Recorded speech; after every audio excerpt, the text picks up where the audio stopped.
Good morning, everyone. So let's start today's class. So we are on to our session number 9, and this session is now related to the World Wide Web.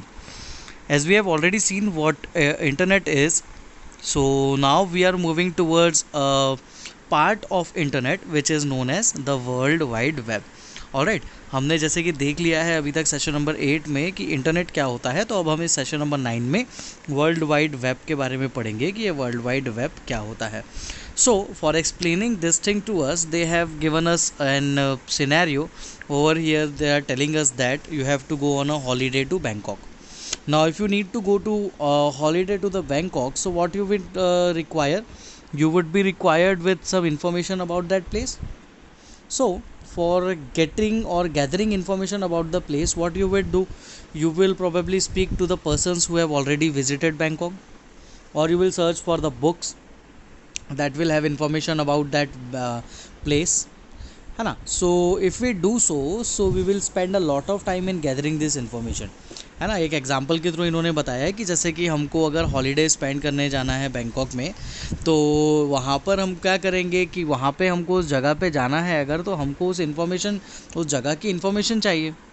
तो अब उस जगह की information कहाँ से मिल सकती है? या तो हम ऐसे पर्सन से बात करें जो कि वहाँ पर ऑलरेडी विज़िट कर चुका है, या तो हम बुक्स में सर्च करें जहाँ पर हमको ये इन्फॉर्मेशन मिले. अगर हम ऐसा कुछ करते हैं तो हम क्या करेंगे, बहुत ज़्यादा समय इस इन्फॉर्मेशन को गैदर करने में लगा देंगे, है ना. So instead of doing this कि यहाँ पर फ्रेंड्स से पूछो या somebody who has already visited उनसे पूछो या searching information over the book, ऐसा कुछ करो. Instead of this what we can do, you can search that application और search that information over the web.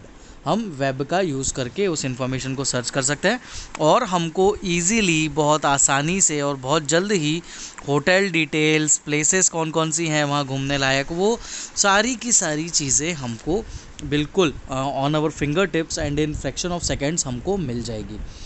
So this is what internet is based upon. Using internet you can get information about everything, है ना.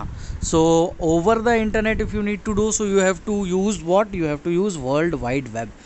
Internet अकेला एक क्या है, ये एक connection of computers है. अब इंटरनेट का एक आप कह सकते हो पार्ट है वर्ल्ड वाइड वेब, जो कि आपको पूरे वर्ल्ड में जो भी इंफॉर्मेशन है उन इंफॉर्मेशन को सर्च करने की एसेसिबिलिटी प्रोवाइड करता है. Alright, so in this session what we are going to learn about some components of the web. We will also learn what search engine is and how to find information over the web, and we will learn how to navigate to the website for searching for information and also how to perform online transactions. So ये सारी चीज़ें हमको यहाँ पर देखने को मिलेंगी. कौन कौन सी? Basic components of web, search engine कैसे यूज़ करते हैं, इन्फॉर्मेशन कैसे ढूंढते हैं, और अलग अलग वेबसाइट्स पर कैसे नेविगेट करते हैं हमारी इन्फॉर्मेशन सर्च करने के लिए, और ऑनलाइन ट्रांजैक्शंस कैसे किए जाते हैं, ये भी हम यहाँ पर इस चैप्टर में देखेंगे. चलिए तो स्टार्ट करते हैं. The very first topic is introduction to the web. Now what is web? So world wide web is what? World wide web is a way of accessing and sharing information over the internet by using web browser. ठीक है, it is a way using which you can access और you can share information over the internet. And how this information will be shared? So this information will be shared using the web browser. World wide web क्या है? तो world wide web एक तरीका है information को access और share करने का इंटरनेट के माध्यम से, और उसमें एक वेब ब्राउज़र नाम के सॉफ्टवेयर का यूज़ करके.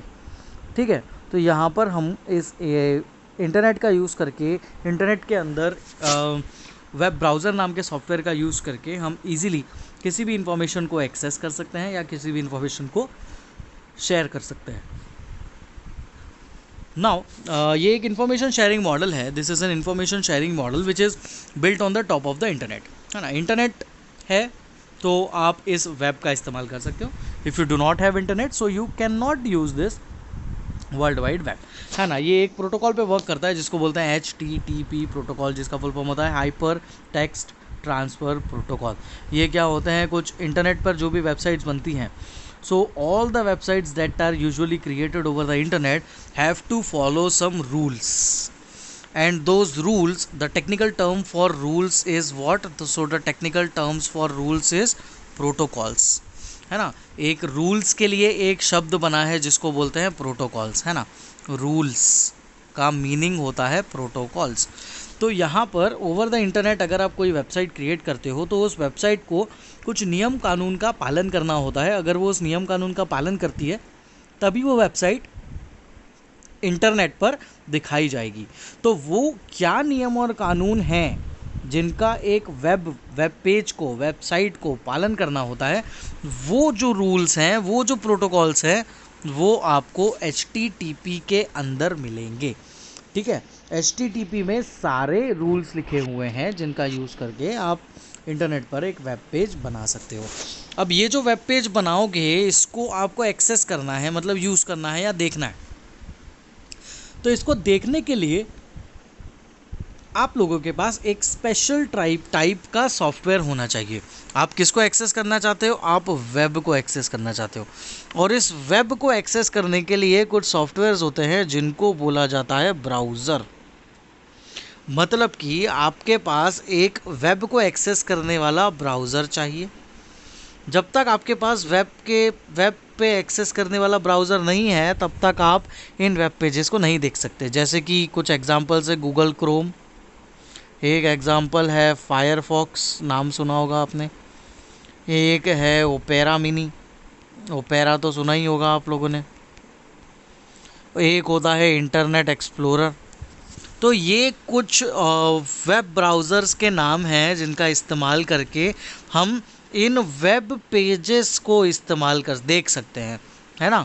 इन वेब पेजेस को देखने का जो तरीका होता है, उन तरीके को उसको देखने के लिए हमको क्या तरीका अपनाना होता है? तो वेब ब्राउज़र का इस्तेमाल करना होता है। अब वेब पेज है तो ये ऐसा एक इंटरनेट पे पेज बना हुआ है, ऐसे बहुत सारे पेज बने हुए हैं। और अगर ये चारों पेज किसी एक ही चीज़ से रिलेटेड हैं तो ये चारों वेब पेज मिलकर क्या बनाएंगे? तो ये चारों वेब पेज मिलकर एक वेबसाइट क्रिएट करेंगे। एक वेबसाइट में अलग अलग पेजेस होते हैं ना, जैसे कि आपने फ्लिपकार्ट ओपन करी, अब आपको मोबाइल सर्च करना है तो आप कैटेगरीज में गए, मोबाइल पे क्लिक किया, मोबाइल वाला पेज खुल गया। क्लोथिंग पे क्लिक किया, क्लोथिंग वाला सेक्शन खुल गया। शूज़ पे क्लिक किया, शूज़ वाला सेक्शन खुल गया। मतलब एक फ्लिपकार्ट नाम की वेबसाइट पे अलग अलग वेब पेजेस बने हुए हैं और ये अलग अलग वेब पेजेस का कलेक्शन जो है वो वेबसाइट है और उस वेबसाइट का नाम क्या है? फ्लिपकार्ट। तो इस तरीके से आप इस टॉपिक को समझ सकते हो। अब इन्फॉर्मेशन किसी भी तरीके की हो सकती है, ठीक है। वो इन्फॉर्मेशन टेक्स्ट के फॉर्म में हो सकती है, पिक्चर्स के फॉर्म में हो सकती है, साउंड के फॉर्म में हो सकती है, वीडियोस के फॉर्म में हो सकती है। बहुत से अलग अलग फॉर्म्स हैं जहाँ पर ये इन्फॉर्मेशन जिस फॉर्म में आप तक पहुँचाई जा सकती है। अब क्या होता है, ये जो आप इन्फॉर्मेशन बनाते हो, जैसे कि एक वेबसाइट है उसमें गाने हैं डाउनलोड करने के लिए, तो वो जो गाने हैं डाउनलोड करने के लिए वो किसी ना किसी कंप्यूटर पे तो डाल के रखे होंगे ना। कोई तो ऐसा कंप्यूटर होगा जिनमें ये सारे के सारे गाने डले होंगे और आप जब डाउनलोड पे क्लिक करते हो तो उस कंप्यूटर से वो गाना आपके कंप्यूटर में आ जाता है, ऐसा होता है। तो ये जो कंप्यूटर है, ये वाला जो मेन कंप्यूटर है जिसमें सारे गाने डले हुए हैं या सारे वीडियोस डले हुए हैं या सारी वेबसाइट की इन्फॉर्मेशन डली हुई है, वो जो कहलाता है वो कहलाता है वेब सर्वर। एक ऐसा कंप्यूटर जहां पर आपकी वेबसाइट से रिलेटेड सारा डेटा स्टोर किया जाता है, उस पर्टिकुलर कंप्यूटर को वेब सर्वर बोला जाता है। ये आपको बिल्कुल ध्यान में रखना है। आगे बढ़ते हैं।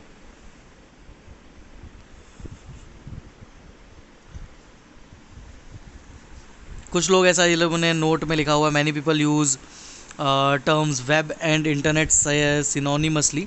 मतलब कि वेब और इंटरनेट का मतलब लोग एक ही जैसा समझते हैं पर एक जैसा नहीं है।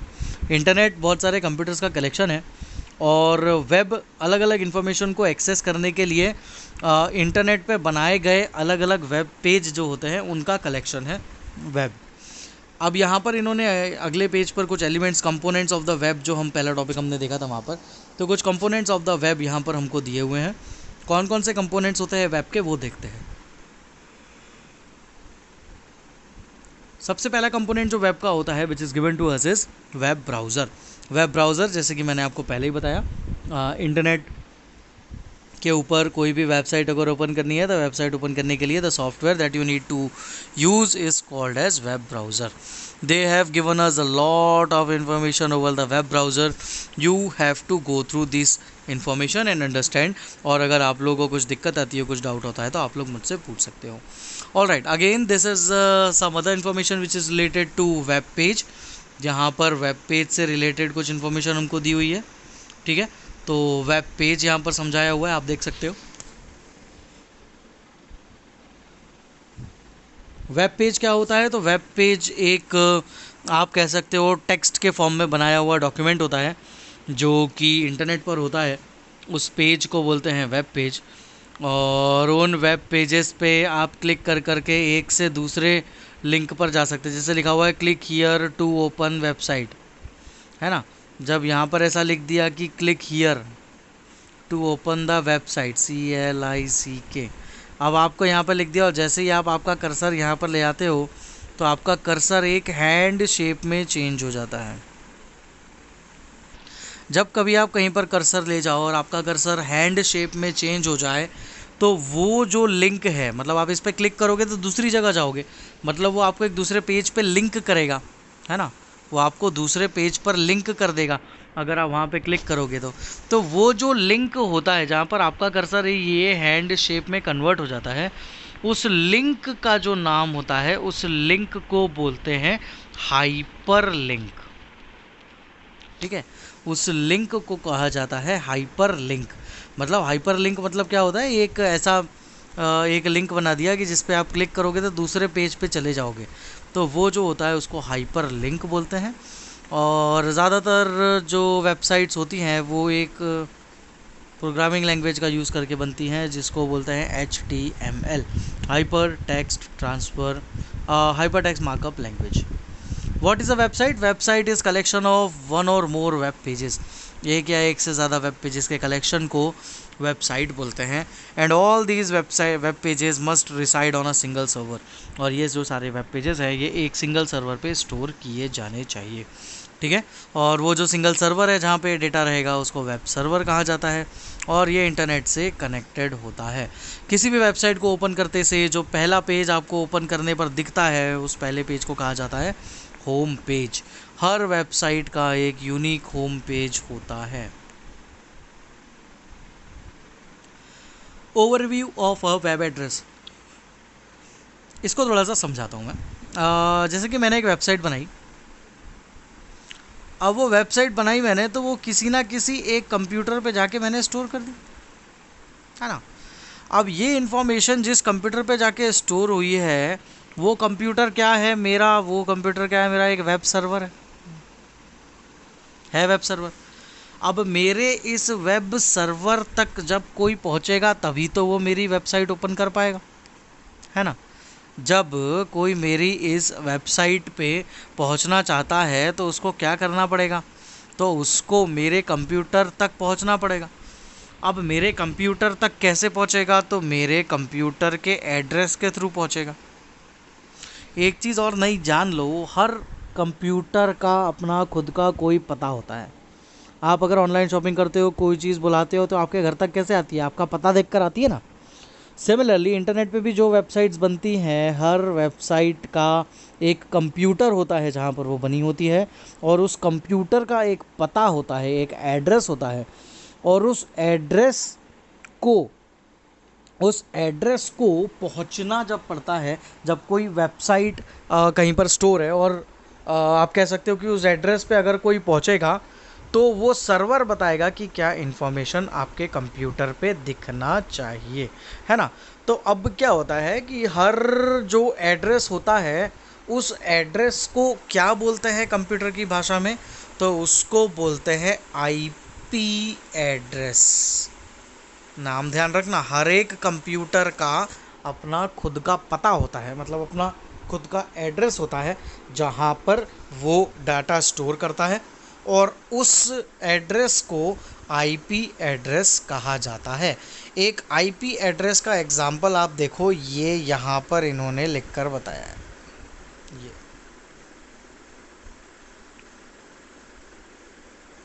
ये एक आईपी एड्रेस का एग्जांपल है। आईपी एड्रेस कुछ इस तरीके का दिखता है, ठीक है, 192.168.0.1, ये एक एग्जांपल आईपी एड्रेस है। ऐसे ही कुछ नंबर्स के फॉर्म में होता है आईपी एड्रेस। अब मेरे को एक बात बताओ कि आप गूगल खोल रहे हो तो गूगल का जैसे 199.255.030.3 ये आईपी एड्रेस है किसका? ये आईपी एड्रेस है गूगल का। अब आपने खोला अमेज़ॉन, तो अमेज़ॉन का आईपी एड्रेस है 209.101.3.101। अब ये आईपी एड्रेस किसका है? ये अमेज़ॉन का है। तो क्या आप ऐसे नंबर हर एक वेबसाइट के लिए याद रख सकते हो? नहीं रख सकते। चलो एक या दो वेबसाइट हो तो याद रख ले, पर हम दिन में अगर हज़ारों वेबसाइट्स ओपन कर रहे हैं तो क्या आप हर एक वेबसाइट का आईपी एड्रेस याद रख सकते हो? तो आप आईपी एड्रेस याद नहीं रख सकते। तो इससे बचने का क्या तरीका हुआ? अब आईपी एड्रेस तो हम नाम याद नहीं रख सकते, तो इसके लिए इन्होंने क्या किया, हर एक आईपी एड्रेस को क्या दे दिया, हर एक आईपी एड्रेस को एक डोमेन नेम दे दिया। समझते जाना, आईपी एड्रेस याद करना मुश्किल था, किसी वेबसाइट को खोलना था, उसके पते तक पहुंचना था, तो उसका पता जो था वो उसका आईपी एड्रेस था, और उसका आईपी एड्रेस इतना कठिन था कि हम याद नहीं रख सकते थे। तो अब क्या करें, हम वो वेबसाइट तो कभी जीवन में नहीं ओपन कर सकते। तो क्या किया गया, इन आईपी एड्रेसेस को भी एक नाम दिया गया और उस नाम को बोला गया डोमेन नेम। अब क्या हुआ, जैसे कि Yahoo, Google, Amazon, Flipkart, Snapdeal, ये सारे क्या हुए, ये एक डोमेन नेम है ना, ये एक डोमेन नेम है। अब हमारे लिए नाम याद रखना आसान है, हमारे लिए वो आईपी एड्रेस याद रखना मुश्किल है, पर हमारे लिए ये नाम याद रखना आसान है। तो यहाँ पर ये लोग क्या करते हैं, जैसे कि ये आपका आईपी एड्रेस था 127.0.0.1, ठीक है, ये आपका आईपी एड्रेस है। अब ये आईपी एड्रेस मैं दिन में 10 बार खोलता हूँ, मुझे चलो ठीक है याद नहीं हो रहा है, अब मैं क्या करूँ, क्या नहीं कर सकता मैं। तो यहाँ पर आप लोगों को इस आईपी एड्रेस को याद रखने की ज़रूरत नहीं है। यहाँ पर आप लोगों को क्या करना है, सिर्फ उस आईपी एड्रेस का डोमेन नेम याद रखना है। जैसे कि इसका डोमेन नेम एग्जांपल इन्होंने दे दिया prosware.com। तो आपको अब ये आईपी एड्रेस याद नहीं रखना है, आपको prosware.com याद रखना है। तो यहाँ पर हर एक वेबसाइट का इंटरनेट पर खुद का एक एड्रेस होता है जिसको बोलते हैं आईपी एड्रेस। आईपी एड्रेस याद रखना पॉसिबल नहीं है, तो क्या किया गया, उनको एक डोमेन नेम दिया गया, और डोमेन नेम हमारे लिए याद करना आसान होता था।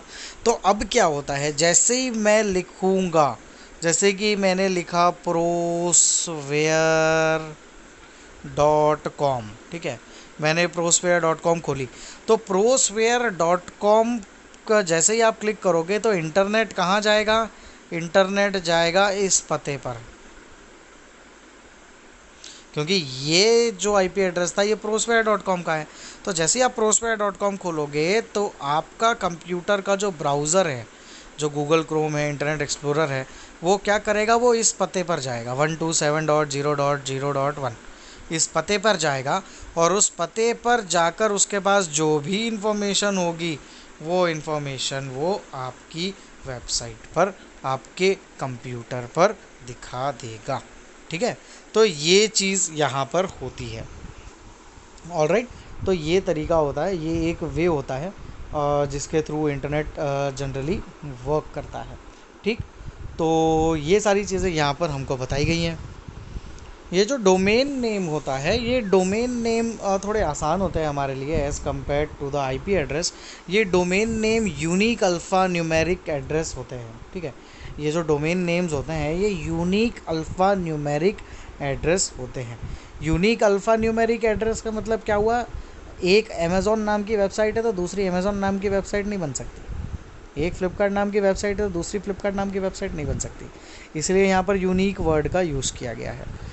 इन यूनिक अल्फ़ा न्यूमेरिक एड्रेस को वेब एड्रेस भी कहा जाता है, और इन वेब एड्रेस को URL भी कहा जाता है, जो कि होता है यूनिफॉर्म रिसोर्स लोकेटर, ठीक है, मतलब कि ये जो आपका डोमेन होता है वो डोमेन एक्सेस करने के लिए आपको कुछ अल्फ़ा न्यूमेरिक कैरेक्टर्स लिखने होते हैं, और उन अल्फ़ा न्यूमेरिक कैरेक्टर्स को वेब एड्रेस बोलते हैं, और वेब एड्रेस को ही यूआरएल भी बोलते हैं।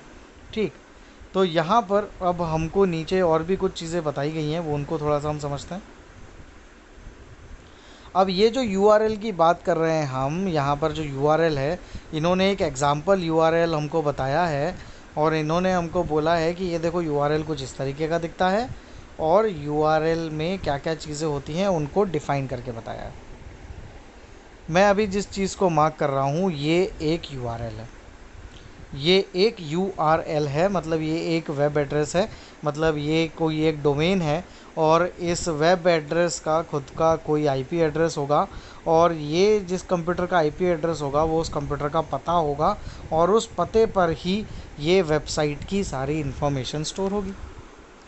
यहाँ पर देखो ये जो वेबसाइट है, इस वेबसाइट में अलग अलग पार्ट्स हैं। ये वेबसाइट का जो ये जो URL लिखा है, इस URL में अलग अलग पार्ट्स हैं। जैसे पहला पार्ट बता दिया http:// now what is this http:// so it is a way of defining protocol.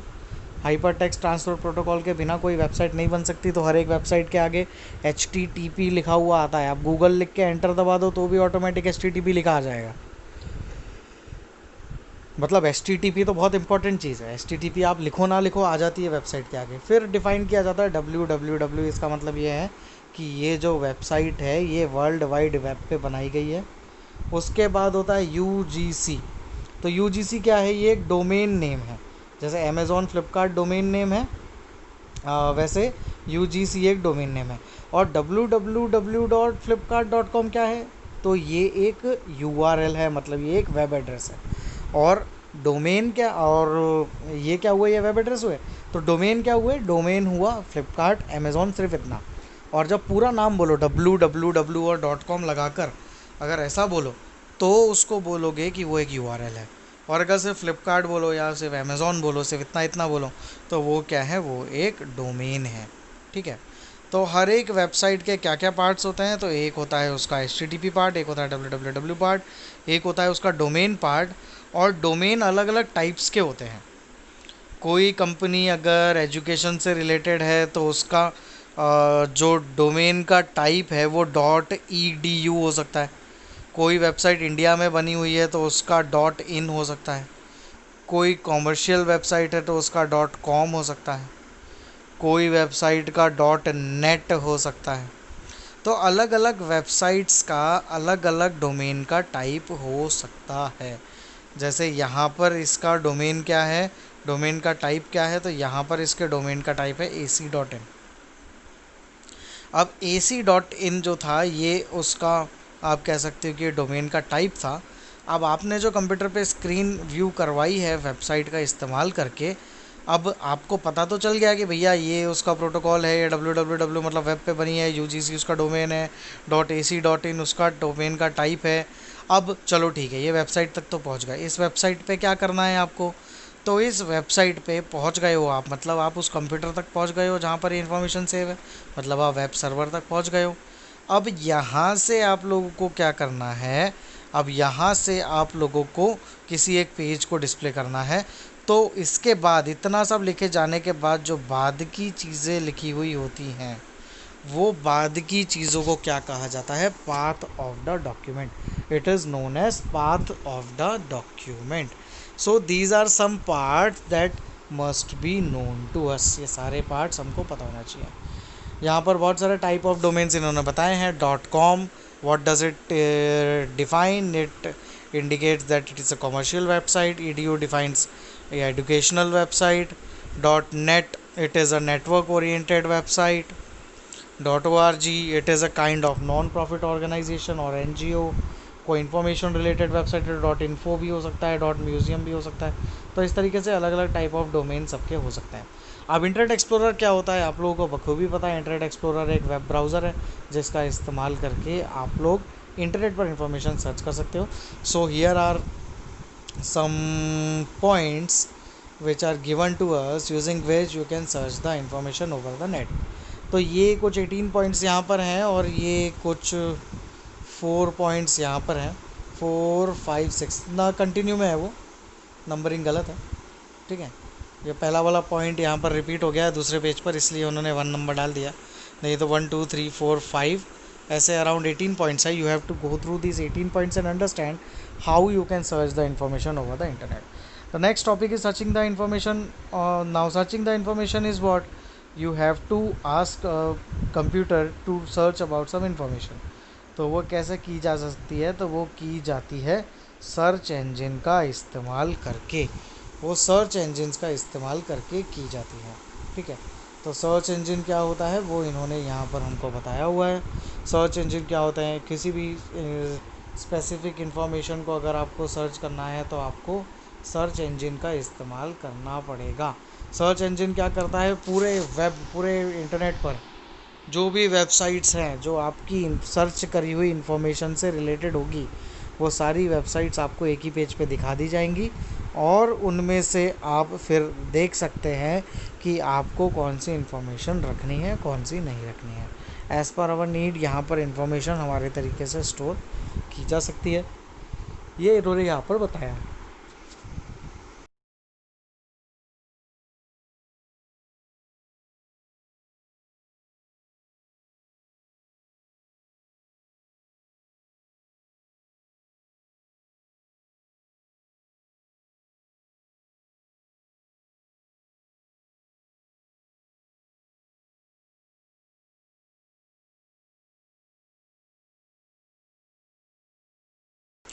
अब किसी वेबसाइट को कैसे इवेलुएट किया जाए, इवेलुएट करना मतलब क्या कि उसको कैसे जज किया जाए कि how this website is, so that can be accessed using some guidelines.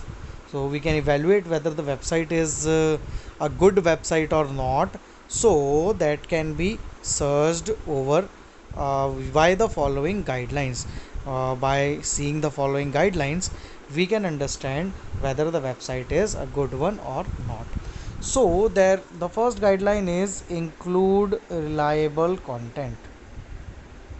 What does this mean, अगर आप लोगों ने कोई वेबसाइट बनाई है and it is using some other website to produce some data, है ना, कोई ऐसी वेबसाइट है जो अपनी वेबसाइट पे ऐसा डेटा दिखा रही है which is belonging to some other website, तो दूसरी वेबसाइट से कोई डेटा अगर एक्सेस किया जाए और यहाँ पर दिखा दिया जाए तो वहाँ पर प्रॉपरली मेंशन किया हुआ होना चाहिए कि हमने इस वेबसाइट से डेटा उठाया, ठीक है। आप लोगों ने देखा होगा कभी कभी न्यूज़ चैनल्स दिखाते हैं क्रिकेट के बारे में, तो वो लिखते हैं courtesy star sports, courtesy ESPN या सौजन्य स्टार स्पोर्ट्स, सौजन्य ESPN। इनका मतलब ये है कि हमने इन वेबसाइट्स से डेटा उठाया है। Next guideline is answers your question, है ना, तो यहाँ पर इसका मतलब क्या है कि आप कोई वेबसाइट अगर विजिट कर रहे हो तो website should answer your questions by giving you valid and specific information. मतलब कोई वेबसाइट अच्छी तभी होगी जब वो आपका जो भी आप इन्फॉर्मेशन सर्च करना चाह रहे हो वो वैलिड और स्पेसिफिक इन्फॉर्मेशन आपको अगर दे रही है, तभी वो एक अच्छी वेबसाइट होगी। Includes content bye authors with credentials, इसका मतलब ये हुआ कि यहाँ पर जो भी पीपल कुछ कंटेंट लिखते हैं तो वहाँ पर लिखने वाले कुछ स्पेसिफिक राइटर्स होने चाहिए जिनका खुद का कुछ क्या कहना चाहिए, क्रेडेंशियल हो। क्रेडेंशियल मतलब खुद की एक ऑथराइजेशन हो, खुद की कुछ पहचान हो। ऐसे लोगों को वहाँ पर कंटेंट लिखा हो अगर, तो वो थोड़ा भरोसेमंद कंटेंट कहलाएगा ना। कोई भी उल्टा सुल्टा लिख देगा किसी भी चीज़ को, बोल देगा कि ये ट्रस्टेड है, तो ऐसा नहीं हो सकता। किसी भी चीज़ का एक बहुत आप कैसे कह सकते हो कि ऑथराइज पर्सन जब तक किसी चीज़ के बारे में नहीं बोलता तब तक वो एक वैलिड डेटा नहीं कहलाता, ठीक है। इंक्लूड्स करंट लोकेशन, अब वेबसाइट ऐसी होनी चाहिए कि बहुत इजीली बनी हो, बहुत सिंपल बनी हो, जिनसे आप इजीली अलग अलग पेजेस पर नेविगेट कर सको। आप लोग एक पेज पे हो, आपको किसी दूसरे पेज पे जाना है तो इजीली आप जा सको, जहाँ जाना चाहते हो वो पेज आपको ज़्यादा मुसीबत से ना मिले, सामने ही दिख जाए।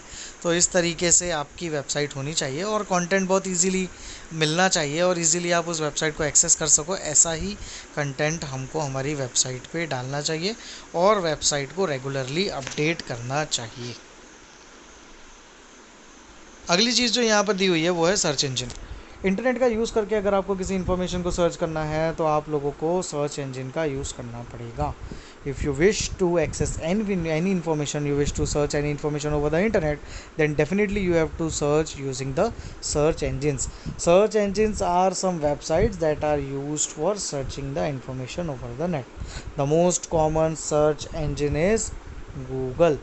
गूगल का इस्तेमाल करके हम इजीली कोई भी वेबसाइट को सर्च कर सकते हैं। So you are given a lot of information about search engine, you have to go through it and understand search engine कैसे काम करता है। देयर आर सम स्टेप्स, कैसे आप इंटरनेट खोलोगे, कैसे आप गूगल क्रोम खोलोगे, इंटरनेट एक्सप्लोरर खोलोगे, सॉरी, और कैसे आप इंफॉर्मेशन को सर्च करोगे। So everything is given to us. यहाँ पर उन्होंने आपको ग्राफिकली भी बताया है।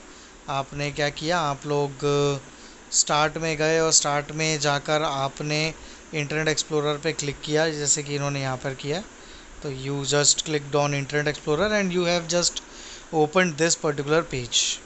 This kind of window is on your screen right now, and on this window you are opening the website or URL you are using http://www.msn.com.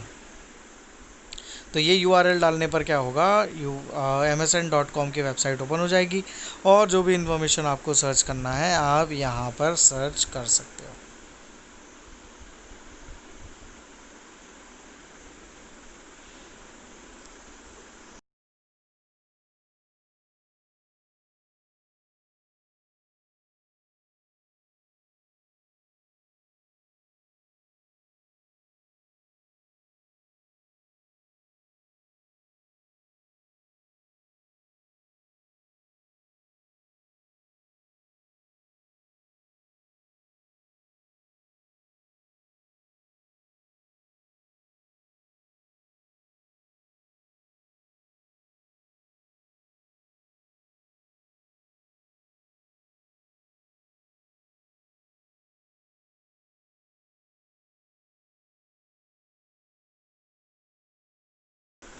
एक Encarta करके भी एक स्पेसिफिक वेबसाइट कह सकते हो आप होती है, जो कि बहुत सारी स्पेसिफिक टॉपिक्स की इन्फॉर्मेशन स्टोर करके रखती है। तो आप एनकार्टा का यूज़ करके भी अलग अलग इन्फॉर्मेशन यूज़ कर सकते हो। एनकार्टा देखो यहाँ पर ऐसा लिखा हुआ है, MSN एनकार्टा। तो एनकार्टा पे भी आप बहुत सारी इन्फॉर्मेशन सर्च कर सकते हो, जो इन्फॉर्मेशन आप सर्च करना चाहो।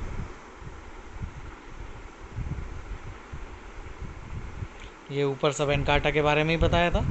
और अब हम आगे बढ़ रहे हैं हमारे टॉपिक की तरफ, जो कि है ई कॉमर्स क्या होता है। What is e commerce? So e commerce is generally making transactions over the internet. अगर आप इंटरनेट का यूज़ करके कोई ऑनलाइन ट्रांजैक्शन करते हो, so this is known as e commerce, है ना, इलेक्ट्रॉनिक कॉमर्स। कंप्यूटर का यूज़ करके, इंटरनेट का यूज़ करके अगर आप कोई चीज़ परचेज़ कर रहे हो, so that is e commerce. The online purchase requires us to provide our credit card details. ये आपको पता होगा, अगर ऑनलाइन कोई शॉपिंग करनी है तो पैसे सामने वाले तक कैसे पहुंचेंगे? सामने खड़े हो तो दे दोगे, पर आप ऑनलाइन ले रहे हो तो कैसे पहुंचेगा उस तक? तो आप लोगों को आपका कार्ड नंबर देना पड़ता है, आपका ATM कार्ड, डेबिट कार्ड और ज़माने की चीज़ें। ये सारी चीज़ें आपको लगती हैं, इनका यूज़ करके आप ऑनलाइन परचेजिंग करते हो। ठीक। इसके बाद इन्होंने क्या बताया है, स्टॉक मार्केट का बताया है कि स्टॉक मार्केट में भी ऑनलाइन वर्क किया जा सकता है। हाँ, किया जा सकता है।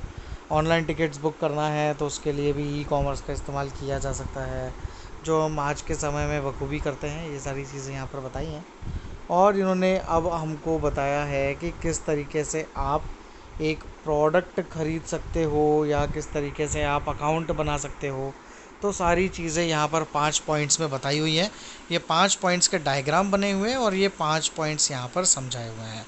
आप लोग ये PDF को एक बार पढ़ना, ये 5 पॉइंट्स को पढ़ना। I think on reading these 5 points you will easily understand what is the process of buying things online.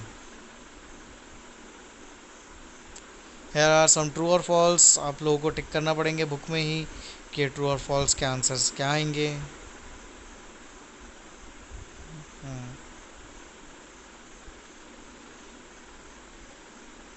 कुछ यहाँ पर MCQs दिए हुए हैं, ये भी आपको सॉल्व करना है। There are around 9 MCQs, 9 fill-ups and that's it. So this is about world wide web. ये पूरा चैप्टर वर्ल्ड वाइड वेब के बारे में था। हम इसके बारे में बखूबी जानते हैं, बट फिर भी मैंने आप लोगों को समझा दिया ये वर्ल्ड वाइड वेब क्या होता है। इसमें मैंने कुछ कुछ पार्ट्स को आप लोगों के लिए छोड़ा है कि आप लोग पढ़ेंगे। मैंने शॉर्ट में उसका ओवरव्यू दे दिया है, बट आप लोगों को उनको पढ़ना है। So please go through that and understand, and if you have any difficulties so you can ask me. Alright, ये वीडियो के डिस्क्रिप्शन में आप लोगों को इस वीडियो को डाउनलोड, इस PDF को डाउनलोड करने का लिंक भी मिल जाएगा, तो आप वहाँ से भी डाउनलोड कर सकते हो। Okay, so thank you students, see you in the next class.